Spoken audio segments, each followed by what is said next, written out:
The human race is one of the wonders of the universe. We may be unique. And of all our remarkable properties, one stands out.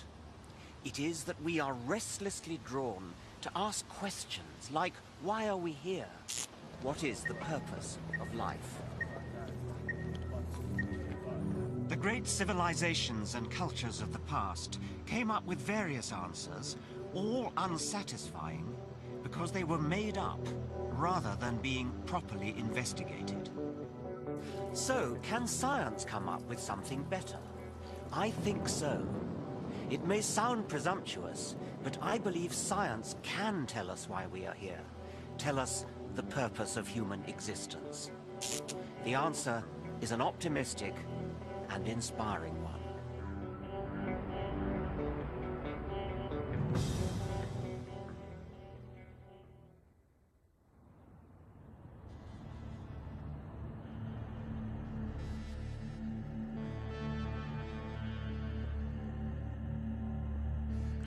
For most of the 500,000 years of human existence, we have been unable to answer the question of why we are here. It was only 150 years ago that science first tried to find an answer. In 1859, Charles Darwin published a book that changed the world.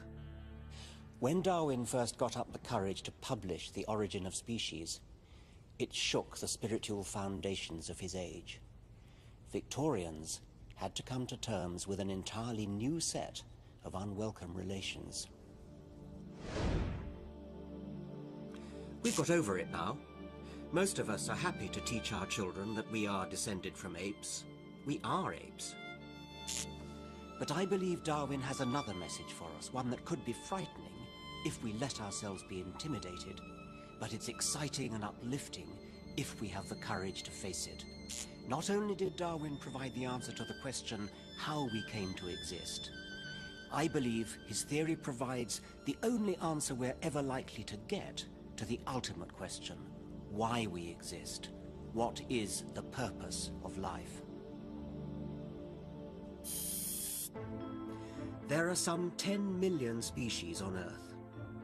The displays here at the Natural History Museum in Oxford represent only a tiny fraction of them.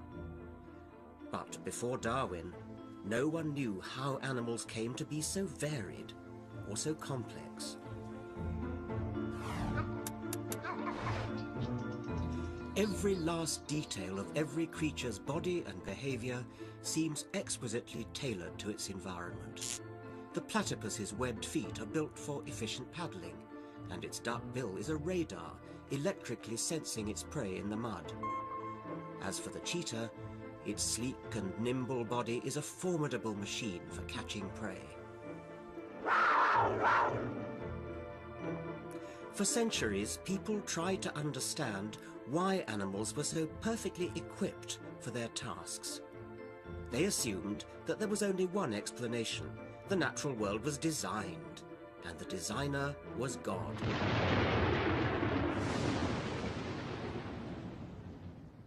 The Reverend William Paley, writing half a century before Darwin, put the case with his famous watchmaker argument.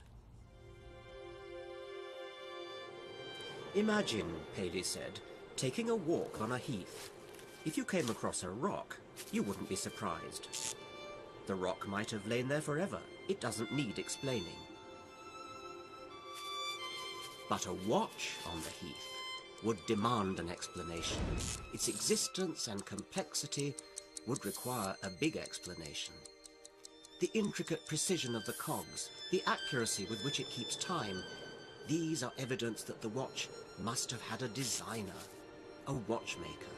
Surely, Paley went on, no less is required to explain the even greater complexities of nature. There must be a divine watchmaker.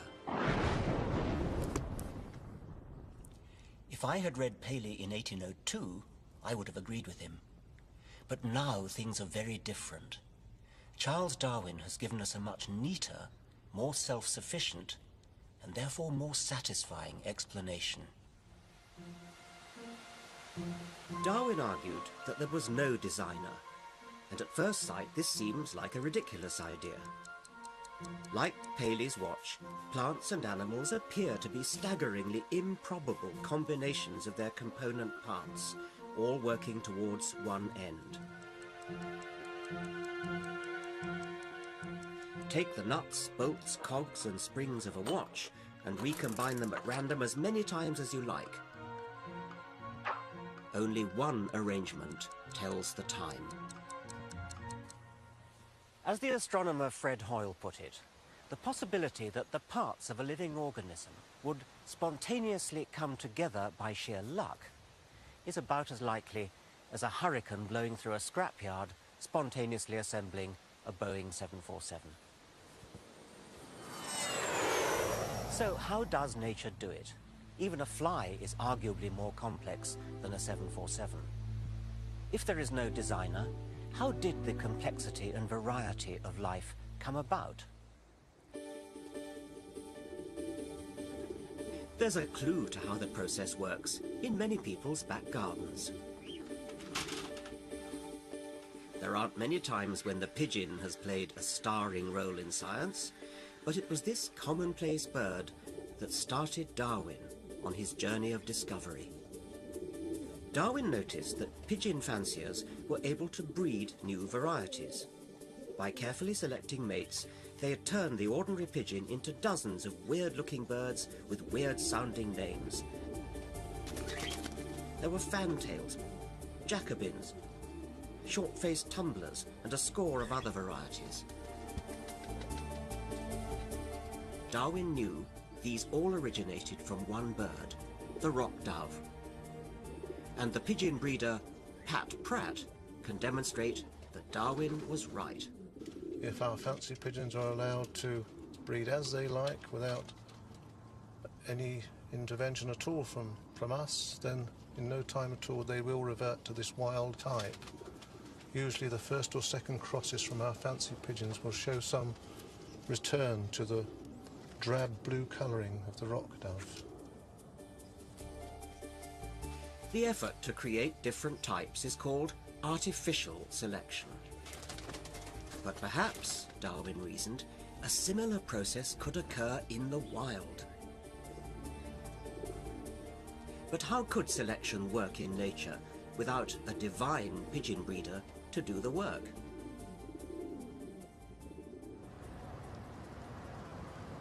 The work of natural selection is classically illustrated by the finches Darwin found on the Galapagos Islands. There are some 13 species, all with different beaks. Yet these varieties all evolved from one ancestral species, which arrived from the mainland with one type of beak. One now behaves like a woodpecker, using a cactus spine to hunt for grubs. Another now feeds on ticks living on giant tortoises. While a third, the vampire finch, feeds on the blood of seabirds. These are all activities requiring different types of beak. Natural selection is about survival. The beaks changed because the changes helped the finches to survive. And there wasn't a designer in sight. When Darwin first explained evolution by natural selection, many people either wouldn't or couldn't grasp it. I myself flatly refused to believe it when I first heard it as a child. For Darwin's theory to succeed, it had to explain both the wonderful variety of nature and its astonishing complexity. It does both with the utmost elegance. My colleague George McGavin has devised an experiment to show how natural selection works in practice. It explains how insects acquire their camouflage. They do it tiny bit by tiny bit. What we've got here is an artificial woodland floor on which I've placed a variety of insects. Some of the insects are very easy to see. Some of the insects are not so easy to see, and a few of them are extremely hard to see. Okay, what I want you to do is to pretend you're in a woodland, okay? and it's sort of darkish, okay? And you're hungry birds, okay? And you're hunting for insects to eat. So if you see anything which you might want to eat, you can say, I can see an insect. Right. Who can see an insect? Right. How many can you see? 3. 3. 2? I can't see any. The children play the role of predators. They show that even a little camouflage gives an insect some advantage, so long as its predators don't get too close. I think I saw something. No. How about that one there? On I the saw flick? that one. What's that? I saw that. Caterpillar. A caterpillar. No one spotted What's that that one. No one spotted that one. No, that's the last I one did. to be I spotted. spotted that one, but I just forgot. If you're obvious, your chances of being eaten are very high. And therefore, over time, small changes which make you not so obvious will be selected and will be passed on. And so at the end of thousands of years of evolution, the end result will be, or ought to be, an insect which is extremely well hidden in its background. The success of those hidden insects shows how natural selection rewards even tiny changes. The process of natural selection explains how simple structures over millions of years eventually evolved into complex, astonishing creatures like the dinosaurs. Or us. But natural selection is not some kind of awards ceremony where nature applauds interesting new genetic mutations. It's not nature's fashion show. It's a competition to the death. Each individual within every species competes in the harsh, even bloodthirsty real world for access to resources and for opportunities to reproduce.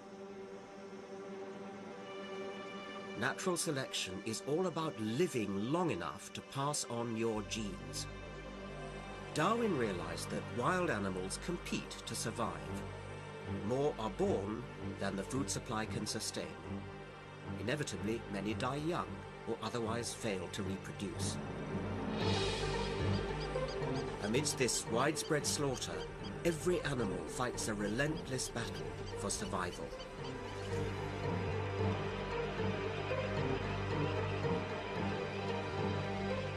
In the natural struggle for existence, some variants were better at surviving than others, and they passed their good qualities on to the future. Natural selection explains how we got to where we are now. But does it also suggest to you a dark and troubling answer to the question why we are here? Natural selection suggests that we, like all other animals, are survival machines. We are here only to compete long enough to pass on our genes. This seems to be the purpose of our lives, the reason we are here. But can this really be the only purpose of human existence? I don't think so. Darwin's remarkable theory offers a second meaning of the word purpose. It's an inspiring one, which accords more fully with our own view of our better selves. It stems from the curious observation that we humans appear to be breaking Darwin's rules.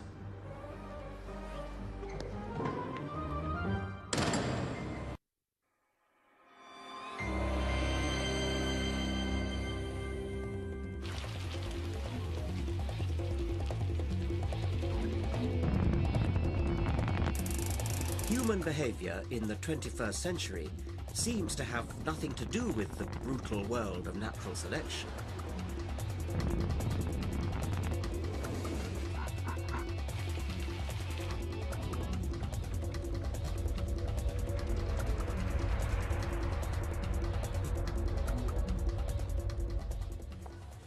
Evolution may explain how humans came into the world, but it doesn't shed much light on the way we lead our lives today. Most of our energy goes into projects that seem nothing to do with the goals of survival or reproduction. We neither feel nor act as though we are driven by evolutionary compulsion. We seem to have freed ourselves from the need to spend all our time propagating our selfish genes. We have many other goals that take our time and energy. We explore the world around us, create objects for their aesthetic beauty, pursue hobbies for the sake of fun,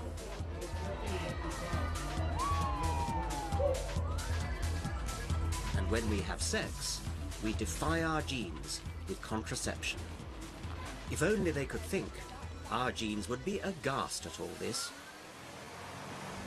I personally am delighted that our big brains gave us the freedom to defy our selfish genes.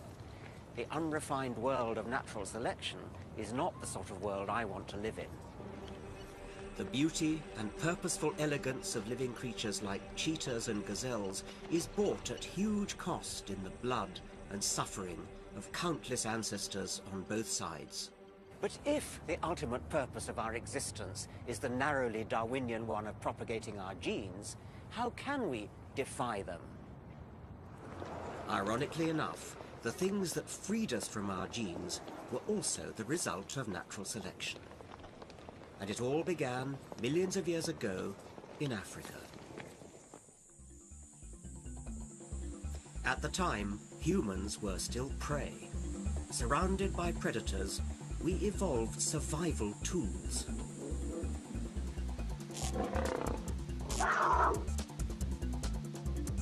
And the most important of these was the brain. Natural selection drove the development of the human brain. It did so with no more purpose than it drove the development of the tail of the peacock or the speed of the cheetah. A genetic advantage was rewarded, and our brains got bigger. They didn't just get bigger, they became different. We evolved the ability to do something no other animal could do: set goals. Find a new waterhole, plan a hunt, set aside food for the winter. And we learnt to adapt and change our goals. What natural selection built into us in Africa was the capacity to seek, to strive, to set up short-term goals in the service of long-term goals. Eventually, the capacity for foresight. Bigger brains allowed individual ancestors to compete more effectively. And then, something unprecedented happened. A brain arose which was able to look around the world and ask, perhaps for the very first time, the question, why? Why are we here?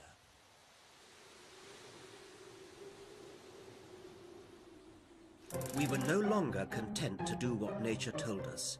We had begun to think about other goals that suited us. And we had a tool to express those goals: language. Speech lets us share goals. And a creature able to communicate its goals begins to think purposefully, act purposefully, create purposefully. And even more amazing, through language, our goals can take on a life beyond any one individual.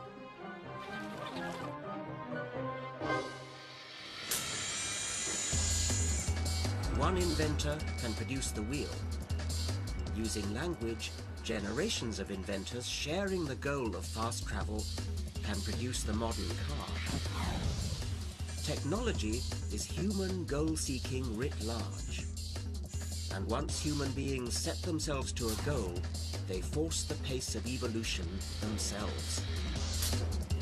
This is an entirely new kind of evolution, non-genetic evolution, advancing at a speed that may be 1,000,000 times faster than the genetic evolution which it resembles. We see its products everywhere, in the technology of the modern world. We have created a technological world that enables us to move far beyond the dictates of nature, and it allows us to do astonishing things. We alleviate hunger with new strains of crops, predict the weather with high-speed computers, and cure diseases with pharmaceuticals. Through technology, we have filled the world with purposeful creations. But technology does something else. It breeds an odd habit of thought. An animal who invents will look at the world in a different way from any other animal. We see the world through purpose-colored spectacles. Because we create things for a purpose, in the past we assumed that there was purposeful design in nature too. There wasn't, as it happens. It took Darwin to realize this. He looked deep into the heart of nature and discovered a beautiful mechanism which blindly simulates the illusion of purpose. For the first time, an evolved creature had seen beneath nature's veil and worked out what nature was really up to. And it's this spirit of inquiry that drove Darwin that gives our life meaning and still drives us today. Powered by our technical capacity, our flexible behavior, and our rapid communication of new ideas, we have burst out beyond the confines of our atmosphere to explore new worlds. December 1972. And our minds have voyaged even further. We have looked across the deserted vacuum of space to distant galaxies, which means we have looked backwards in time to the very birth of the universe and of time itself. At the other extreme, we have looked deep into the atom at the strangeness of subatomic particles. And most amazing of all, we have dissected the living cell, finally unraveling the digital codes of the genes themselves. And still, we are not satisfied.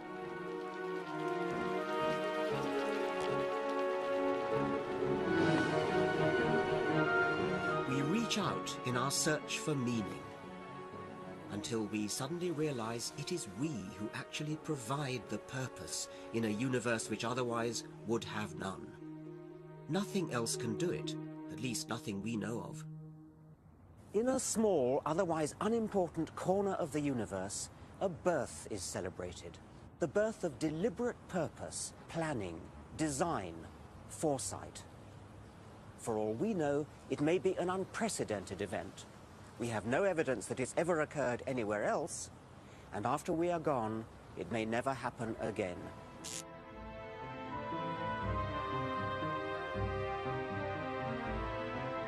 We can leave behind the ruthlessness, the waste, the callousness of natural selection. Our brains, our language, our technology make us capable of forward planning. We can set up new purposes of our own. And among these new goals can be the complete understanding of the universe in which we live. A new kind of purpose is abroad in the universe. It resides in us.